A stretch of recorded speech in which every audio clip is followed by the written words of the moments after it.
Assalamualaikum warahmatullahi wabarakatuh. Perkenalkan, kami dari kelompok 15. Di sini kami akan membahas presentasi kami tentang pemberdayaan masyarakat, yaitu teknik pemberdayaan secara partisipatif. Terlebih dahulu, saya akan memperkenalkan kelompok saya. Yang pertama yaitu ada Adisti Febriani, yaitu saya sendiri. Yang kedua ada Desi Andrian. Yang ketiga ada Fatar Mawani. Yang keempat ada Karisma Dini, Wardana, dan kelima ada Sugiarti. Baiklah, kita akan mulai video kali ini, yaitu teknik pemberdayaan secara partisipatif. Pengertian tentang pemberdayaan. Pemberdayaan berarti pembagian kekuasaan yang adil sehingga meningkatkan kesadaran politis dan kekuasaan pada kelompok yang lemah serta memperbesar pengaruh mereka terhadap proses dan hasil pembangunan. Pemberdayaan masyarakat adalah sebuah konsep pembangunan ekonomi yang merangkum nilai-nilai sosial.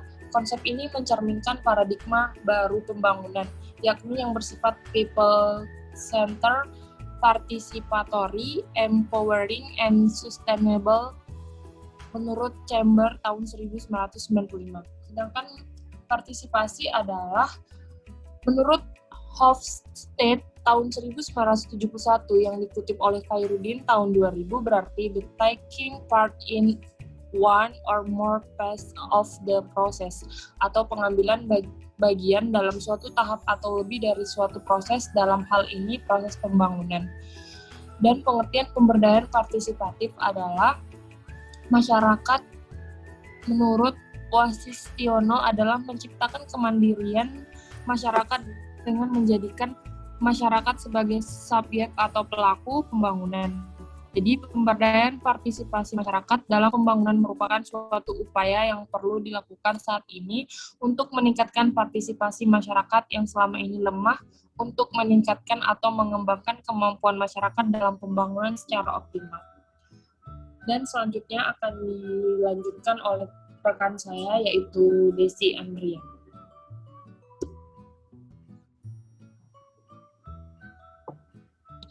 Assalamualaikum warahmatullahi wabarakatuh. Nama saya Desi Andrian.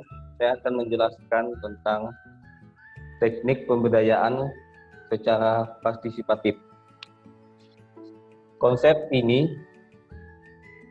pembangunan yang partisipatif merupakan suatu proses pemberdaya dan masyarakat sehingga masyarakat mampu untuk mengidentifikasi kebutuhan sendiri atau kebutuhan kelompok masyarakat sebagai suatu dasar perencanaan pembangunan. Oleh karena itu, maka konsep pembangunan partisipatif mengandung 3 unsur. 1. Peningkatan peran masyarakat dalam perencanaan, implementasi pembangunan, pemanfaatan hasil pembangunan, dan evaluasi proses pembangunan. 2. Orientasi pemahaman masyarakat akan peran tersebut. 3. Peran pemerintah sebagai fasilitator.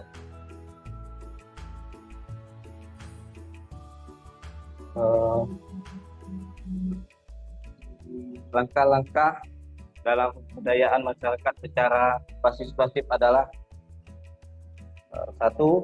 Penyusunan konsep. Penyusunan konsep yang dimaksud pemikiran gambaran dari teknologi, prinsip kerja, dan bentuk dari produk. 2. Penyusunan model. Definisikan sebagai model sebagai suatu representasi atau formalisasi dalam bahasa tertentu yang disepakati dari suatu sistem yang nyata. 3. Proses perencanaan atau disebut dengan planning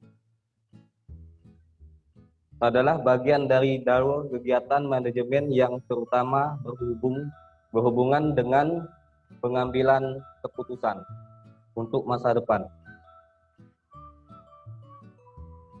4. Pelaksanaan gerakan pemberdayaan. Terus 5. Pemantauan dan penilaian hasil pelaksanaan. Dan 6.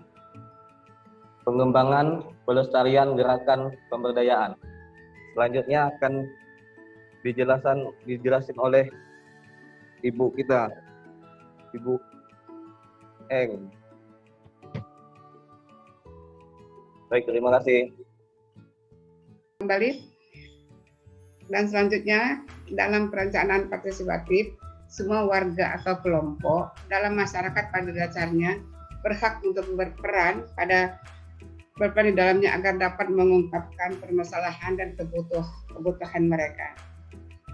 Terdapat beberapa ciri khusus perencanaan partisipatif dilihat dari adanya peran serta masyarakat dalam proses pembangunan desa. Di antaranya yaitu ciri khusus adalah ada hubungan yang erat antara masyarakat dengan kelembagaan terkait secara terus-menerus atau secara intens.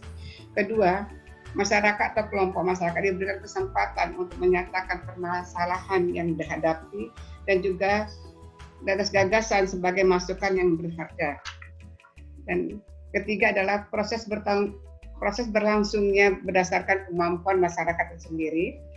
Ciri keempat adalah warga masyarakat berperan penting di dalam setiap keputusan. Dan ciri yang kelima, warga masyarakat mendapatkan manfaat dari hasil pelaksanaan perencanaan tersebut. Di dalam perencanaan partisipatif dalam pembangunan masyarakat terdapat 3 prinsip yang harus diutamakan. Di antaranya adalah 1.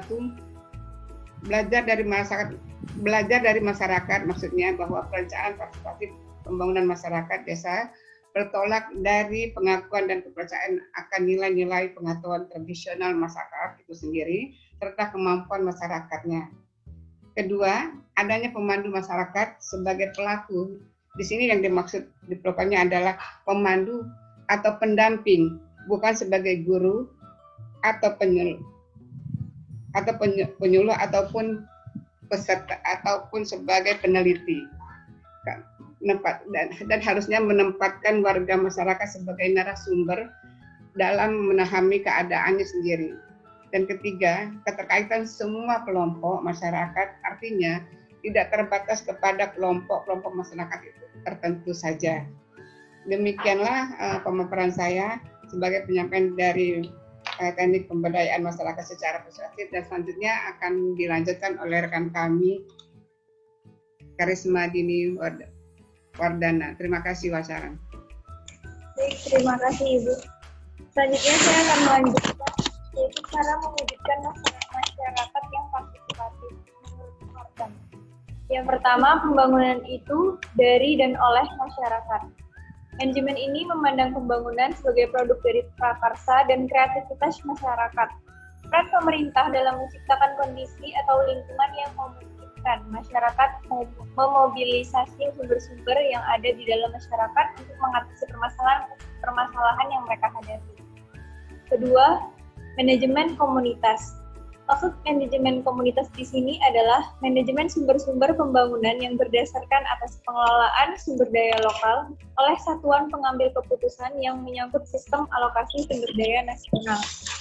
Kemudian yang ketiga, proses belajar sosial. Yang dimaksud proses belajar sosial adalah proses interaksi sosial antara anggota-anggota masyarakat dengan lembaga-lembaga yang ada yang bertujuan untuk mengembangkan kemampuan mereka melalui kegiatan-kegiatan pemecahan masalah yang sering dilakukan melalui trial and error. Keempat, manajemen strategi. Manajemen ini bertujuan untuk mengembangkan organisasi yang mampu beradaptasi dengan lingkungannya dan mampu menanggapi lingkungannya. Pendek kata, manajemen strategi ini bertujuan untuk pemberdayaan anggota masyarakat dan anggota organisasi agar mereka mampu mengaktualisasikan potensinya. Sekian pemaparan dari saya, akan dilanjutkan oleh Kak Eti. Terima kasih.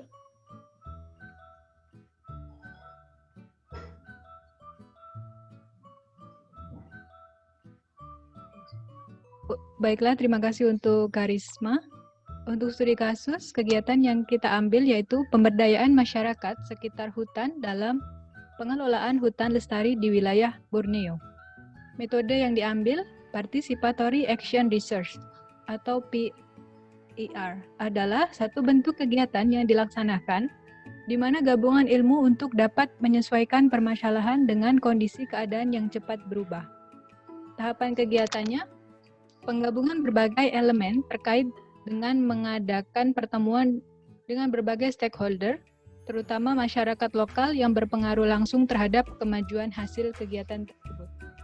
Untuk maksud dan tujuan kegiatan, proyek pemberdayaan masyarakat dalam manajemen pengelolaan hutan lestari di Kabupaten Malinau di Provinsi Kalimantan Timur ini, salah satunya, yang pertama, untuk dapat mengetahui permasalahan kerusakan hutan dan upaya peningkatan pendapatan masyarakat sehingga masyarakat sekitar hutan tidak menjadi masyarakat miskin, sementara sumber daya yang ada di sekitarnya tetap dieksploitasi.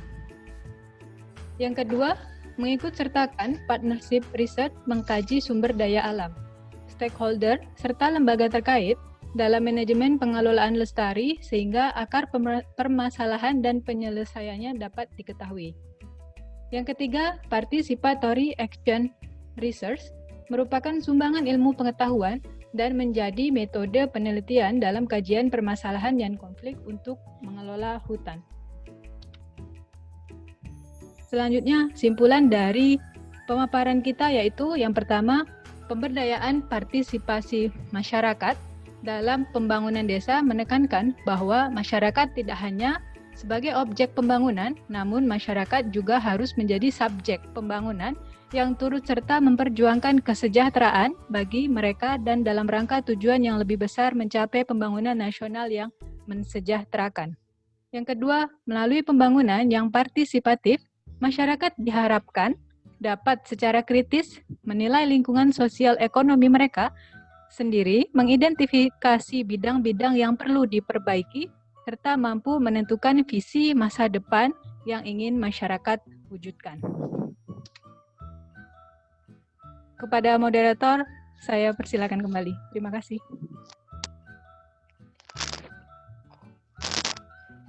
Baik, sekian video presentasi kali ini dari kelompok 15 tentang pemberdayaan masyarakat secara partisipatif.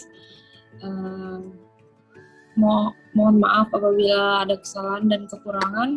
Saya akhiri dengan Assalamualaikum warahmatullahi wabarakatuh. Waalaikumsalam warahmatullahi wabarakatuh. Selamat malam rekan-rekan.